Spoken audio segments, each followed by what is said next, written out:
Hello and welcome back to Rage Gaming. My name is Hollow and once again I have a rune related video for you.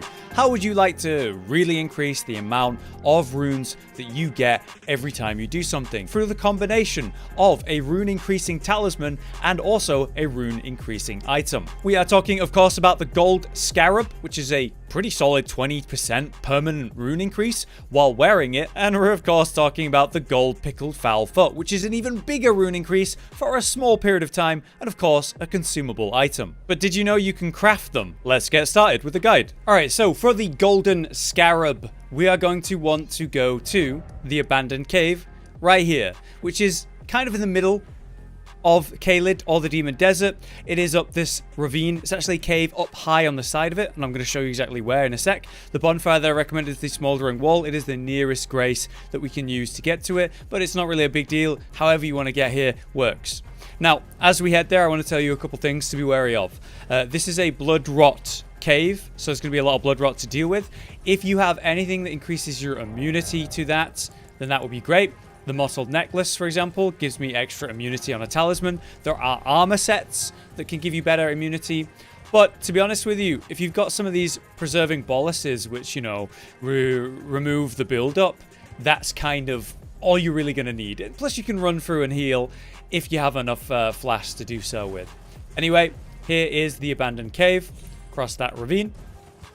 I did take a bit of damage, but it's okay because we're going to run down here and immediately get a grace anyway to get all our health back. So before we go down there, here's a couple of tips just so you know. What we can do is the usual back step to get through an area where you're in something that's knee-high and slowing you down, because you don't want to roll when you're in this goop because you'll end up causing build-up when you get covered in it, even when you're out in a safe zone.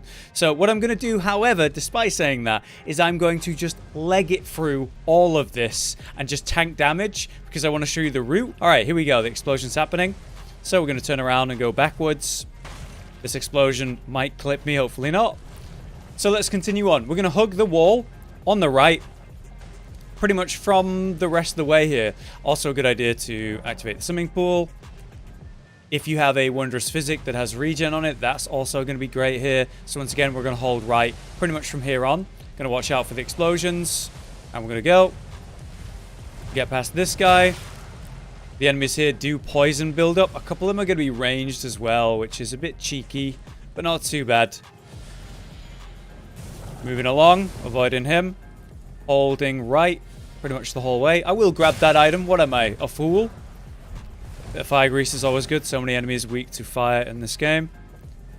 Alright, so coming around to the right, I'm going to just go ahead and ignore all that horribleness and come up to the right. There's those ranged attacks that I was talking about. Just avoid those. And just down here, at the end of this cave, here we are. The boss fight. Not too bad, right? As I said before, there's going to be two enemies, two bosses. Here's my mimic summon to help me out. And let's go ahead and clean up the last one. Oh, you know what? My mimic can do it on his own. God, that's a good summon. If you're interested in that summon, definitely recommend you check out my video on the mimic tier summon. Anyway, there's the gold Scarab. Let's take a look. The statistic on that is actually 20% extra runes while wearing it. Not too shabby at all. Now, we could just go continue farming runes with just the Scarab and that would be fine. But there's another way to increase the amount of runes you're getting, using the gold Pickled foul foot. They actually let you craft these if you have the recipe for them. I'm going to show you how to get the recipe for the gold Pickled foul foot right now. You need to come to the Murkwater Cave, which is on the north side of Limgrave. Very easy to get to. You can head through Aghil's Lake and just run up this waterway. And it's right here on the side. As we run in, you're going to face poison bandits. They're very weak because this is an early game area. Certainly for my build at this point. You can activate the grace right there. We are going to come in here. We're going to fight a boss. But this boss is actually a friend. We don't want to kill him, so don't go hard on a summon. And also, as you're coming in here, avoid these tripwires. I'm going to just walk through one. It'll jangle loudly and drag all the enemies towards you, which, you know, might help if you want to kill them quickly. But otherwise, try to avoid those. Here on the right, rather than actually progressing through the cave too far, is the boss fight, is the area we want to go. And as you can see as I walk in, it's friendly patches surprising and ambushing me. I absolutely love this guy. He's been in almost every From Software game, so I was over the moon when I discovered him once again. Either way, he's a great merchant, and we don't want to kill him. What you need to do is a bit of damage to him, and then he'll beg for mercy. At that point, stop killing him, stand around, and eventually he'll acknowledge, oh, okay, you're not going to kill me, cool. He'll talk to you, and if you forgive him, he'll be very happy and very friendly with you. By resetting the area at the Grace and coming back to this boss fight area once again, he will now become a merchant. And as a merchant, he sells some great things, such as the parrying dagger, and most importantly, the crafting recipe for the gold feet. Now, if we take a look at these golden feet and what we need to actually make them, we need roa fruit, which are found all over the place. These are the red berry bushes that you can pick up in literally all of the zones of the entire game.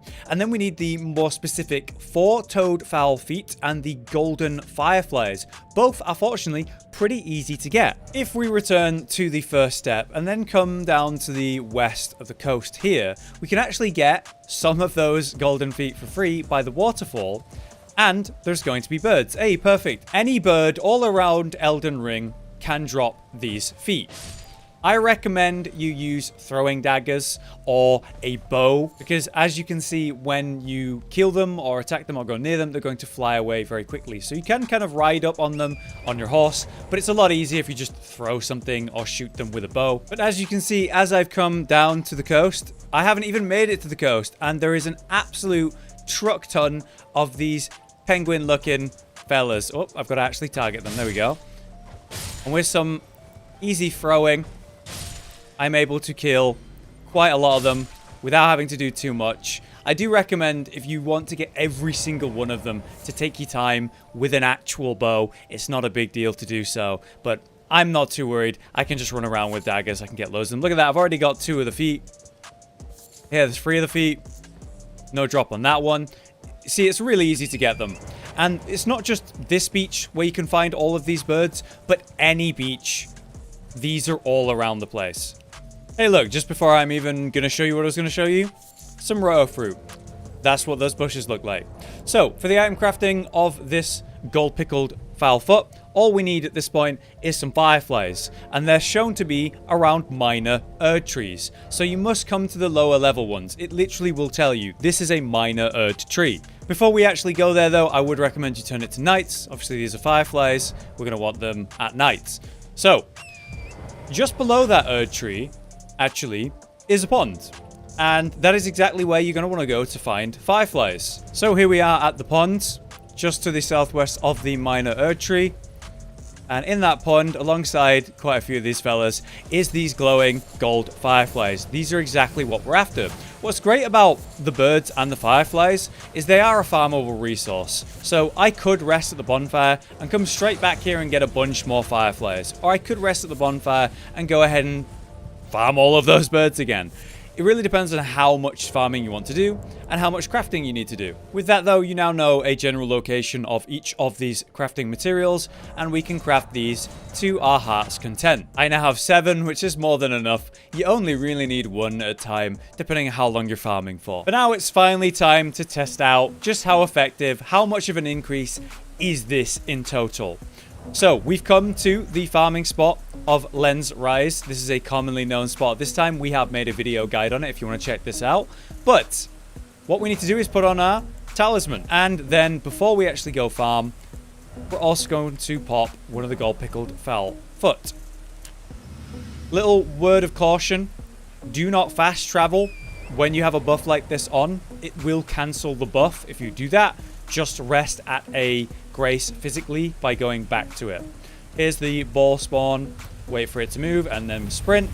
We stay near it so it actually falls and dies. If you run out of range of it, it will just despawn. And as you can see, I got 3,000 souls for a single kill. Previously, or normally, it would be 1,900. That is a 1,100 increase. It's not quite double, but God, it's pretty close. Not to mention, later in the game, there's going to be other farming spots that are, you know, progression required compared to this really early game, easy to do one, where we're going to get way more souls. And of course, when I'm doing that, I'm going to want to increase the amount I get. But that will do it for this rune boost guide. I hope this was informative or useful to you. If you have any other tips in regards to farming runes and making it more effective, then drop it in the comments. You might help someone. But otherwise, if this video has helped you, please do drop a like on the video so we can keep making videos like this for Elden Ring and more in the future. But until next time, thank you for watching. I've been Hollow, you've been you. See you next time. Josh, Cotton, and Hollow with the videos, dropping the humor like a hammer on your tippy toes, bringing entertainment on a daily arrangement to take our insanity and turn it into entertainment. Yes, I said entertainment twice, to reiterate that it is nice to look into your faces on a mostly daily basis when you let us in your homes to make the whole world a stage. Goodbye.